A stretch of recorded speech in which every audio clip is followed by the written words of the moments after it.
What's up, everybody? So we're back out here with another daily dose of the TRE workshop, and I was able to get all those blades that I was working on, getting the maker's marks, stencils all put on them. I got them all taped up, so those are ready for etching.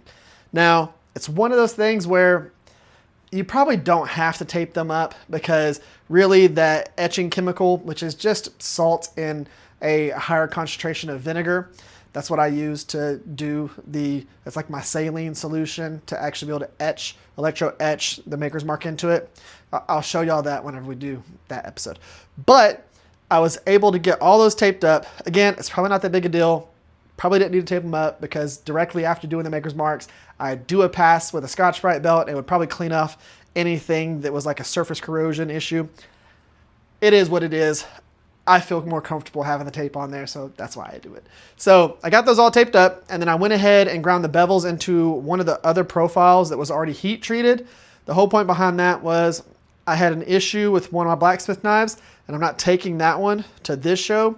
I'll take it to Blade Atlanta, but I was down a knife, so I went ahead and ground the bevels into one of the other profiles. I'm gonna have the same amount of knives now. Now, one of the things that I worked on today on top of that was I came up with the profile for the batch of knives for Blade Show Atlanta. Now, all the knives that I worked on with these batches were purely for Blade Texas. And whatever I don't sell will come to Blade Atlanta, but I'm not making those again for Blade Atlanta. I like to do batches for specific shows. Now, this is the profile for Blade Atlanta. So this is kind of a combination of a bunch of my knives all wrapped up into one profile. The cool thing about this profile is it is a continuous kind of oval all the way around, all the way through here.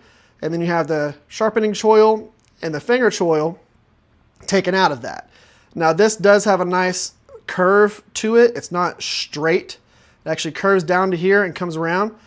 I like this profile. This is going to be a forged knife. I'm most likely going to do these out of 26C3, which is a high-end steel. It's expensive steel, but I'm going to forge them, differential heat treat them. They're going to have cool subtle hormones on them and all that stuff. They're going to look really cool, and I think this is going to be an awesome knife. I'm going to bring 8 of these with me to Blade Atlanta and see how they do. But that's what I worked on today. I'll catch y'all tomorrow.